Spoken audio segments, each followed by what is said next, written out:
this a feeling you just can't explain. You know, that you took our time of the day to come out and show your love, your sympathy at this time. A quiet night shattered by violence. A young life stolen too soon. This is the heartbreaking story of Cailee Knight, a tragedy that shook a family, a community, and the world. Dive deep into the investigation, the motives, and the pursuit of justice for a girl who deserves so much more. Stay with us as we unravel the emotional and gripping details of the case.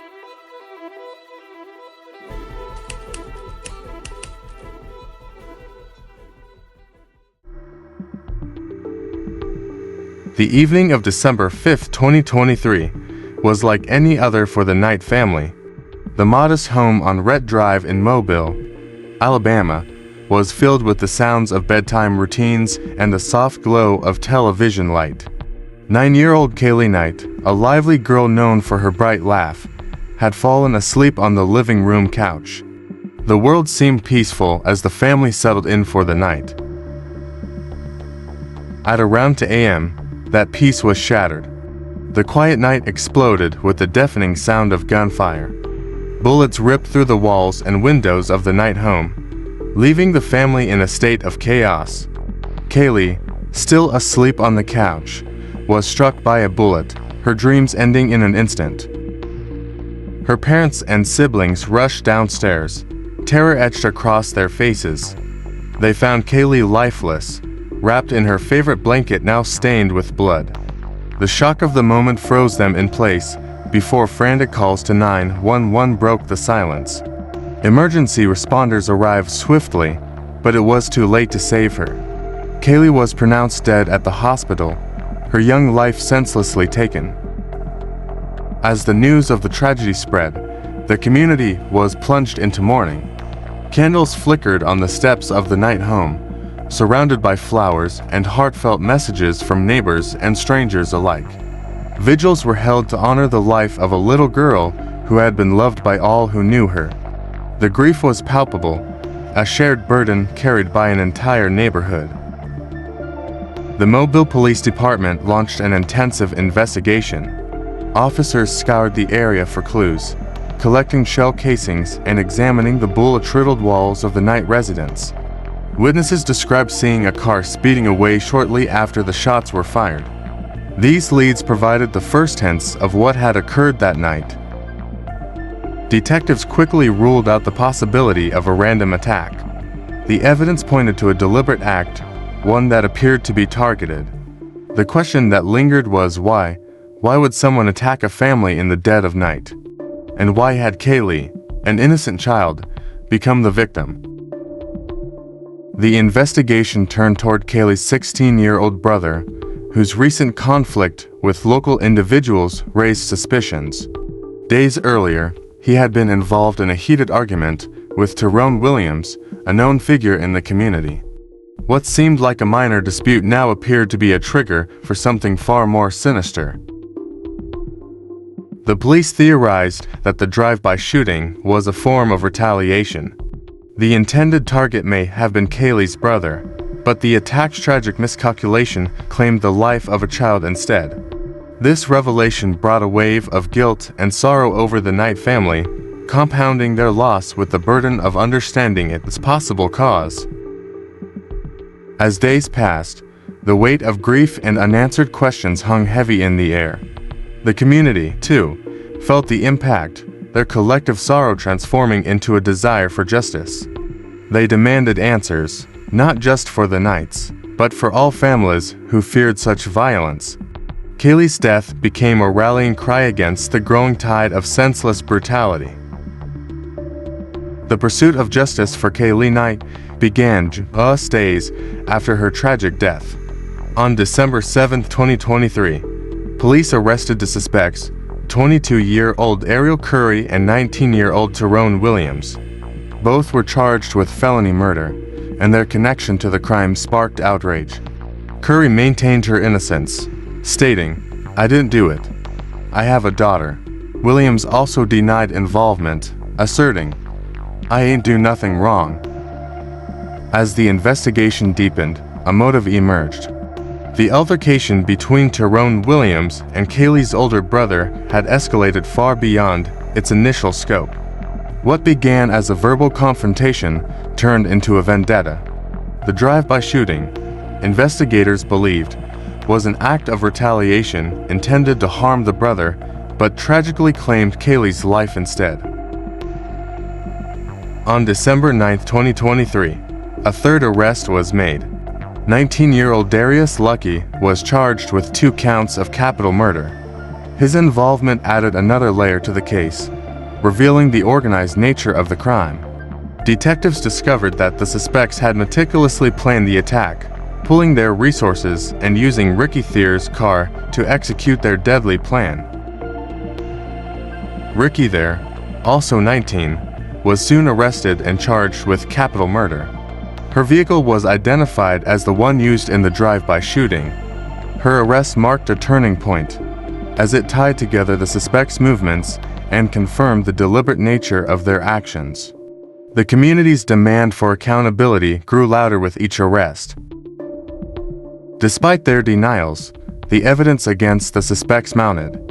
Bullet casings matched the weapons linked to their group, and eyewitness testimonies placed them at the scene. Under **Enyas Law***, all suspects were denied bond, ensuring they remained in custody as the case moved forward. Their trial dates were highly anticipated, with the community longing for closure. Nearly a year later, the case took another turn. In November 2024, a 17-year-old female suspect was arrested in Texas and extradited to Mobile. Her identity remained confidential due to her age, but her arrest underscored the breadth of the crime. She was charged with capital murder, bringing the total number of suspects to 5. The arraignment for all 5 suspects was scheduled for November 26, 2024. Prosecutors announced their intent to seek the maximum penalties, emphasizing the severity of the charges. The courtroom became the center of attention for a grieving community, their hope for justice intertwined with their mourning for Cailee. The suspects faced not only charges of capital murder, but also attempted murder and shooting into an occupied dwelling. These charges reflected the premeditation and recklessness of their actions. The prosecution's case rested on a combination of forensic evidence, witness statements, and the suspect's own connections to the crime. For the Knight family, the trial represented a painful but necessary step toward healing. The memories of Cailee's bright smile and playful energy were a constant reminder of what had been taken from them. They found strength in the support of their neighbors and the determination of law enforcement to bring those responsible to justice. As the legal process unfolded, the community stood united. Vigils continued, and funds were raised in Cailee's memory to support anti-violence initiatives. Her story became a symbol of the need for change, a plea for peace in a world too often marred by conflict.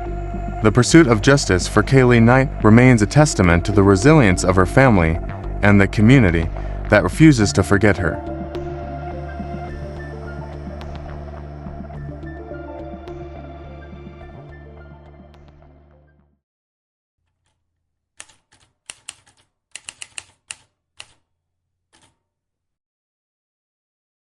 All right, diving in today, we're tackling a story that's tough but important. Yeah, really heavy one. The tragic loss of 9-year-old Cailee Knight. We've got articles, research, notes, the whole shebang.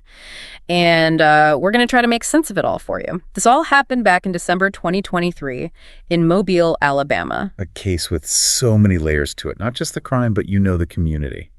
And how violence just ripples outward, how something so senseless could happen. Right. And it all starts on December 5th, just a normal night for the Knight family. 9-year-old Cailee falls asleep on the couch, no idea of the horror coming. Around 2 a.m., their home is just riddled with bullets, a drive-by shooting.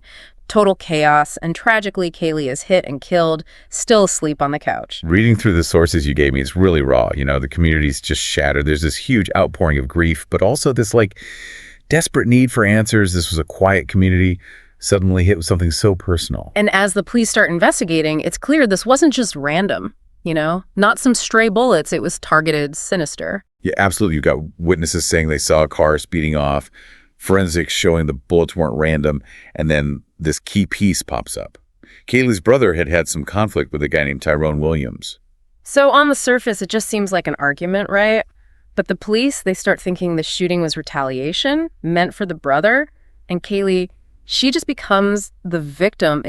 It's almost impossible to grasp that something so minor could lead to this. It just shows how fast things can escalate, how fragile life is. Even small disagreements, they have consequences, sometimes devastating ones. And in this case, it leads to Ariel Curry and Tyrone Williams getting arrested, charged with felony murder. But the story doesn't stop there. They both say they had nothing to do with it, which just makes people angrier.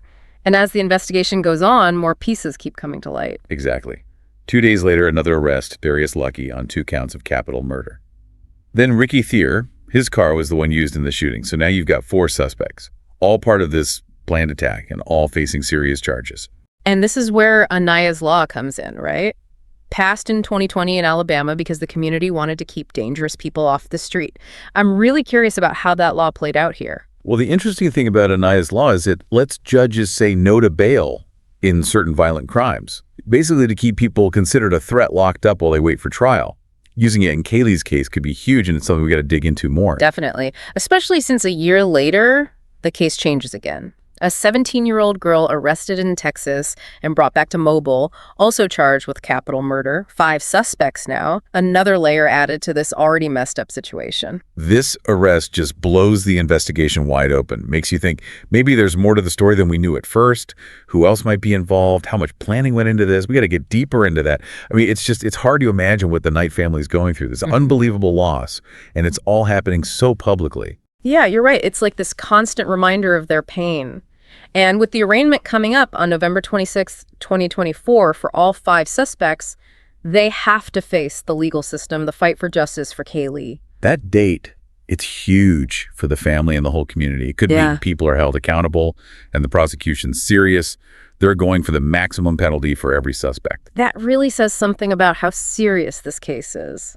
And it's not just capital murder charges, right? There's attempted murder, too, and shooting into an occupied dwelling. Exactly. And those extra charges really paint a picture. They're saying this was planned, no regard for life. And the prosecution seems like they've got a strong case. Forensics, witnesses, connections, linking the suspects to that night. It makes you wonder what the defense is going to do. How can they argue against all that evidence? That's the big question, isn't it? They'll probably try to discredit the witnesses, find holes in the forensics, maybe even try to blame each other. It will be interesting to see how it plays out. Let's get back to Anaya's Law for a minute. You mentioned how it lets judges deny bail for violent crimes, a big change for Alabama. Absolutely. And using it in Cailee's case is a big deal. It means all 5 suspects are locked up waiting for trial. That gives the community some peace of mind knowing they're not out there, but it also brings up some questions. Like what else do we need to think about with this law? Well, some people say Anaya's Law could be unfair to certain communities. They worry it could mean people are held longer before trial, even if they're not convicted, especially people who can't afford bail. It's complicated with good points on both sides. So it's about finding a balance, right? Keeping the community safe, but also making sure the legal system is fair. Exactly. A tricky thing to get right. But in this case, with such a serious crime and the chance the suspects might run, the judge decided denying bail was the right call. And that decision alone, it's had a big impact on the community. It's got people talking about how effective laws like this are. The balance between individual rights and keeping everyone safe. It's forced people to think about how we deal with violent crime in our society. All while the Knight family's trying to grieve and find some peace amidst all this. Right. Their story is just a reminder of the human cost of violence, the scars that it leaves and how long it takes to heal, especially with the trial and the media. But the community has really come together to support them, haven't they? It's been incredible the support they've received. Vigils, fundraisers for anti-violence programs in Cailee's name. It shows how powerful community is, how people come together when things are bad. But even beyond the grief and the legal stuff, there's a bigger issue here, isn't there? This case shows us how deep the problem of violence is in our society. It makes you ask, what can we do to stop this from happening again? That's the question that keeps coming back to me. How do we build communities where kids feel safe, where they solve conflicts peacefully, where violence is never the answer? Cailee's story, it feels like it's become something bigger, right? Like people want to make a change. But violence is such a complicated problem. It can feel overwhelming. Like, where do you even start? Yeah, it's true. You get lost in it all.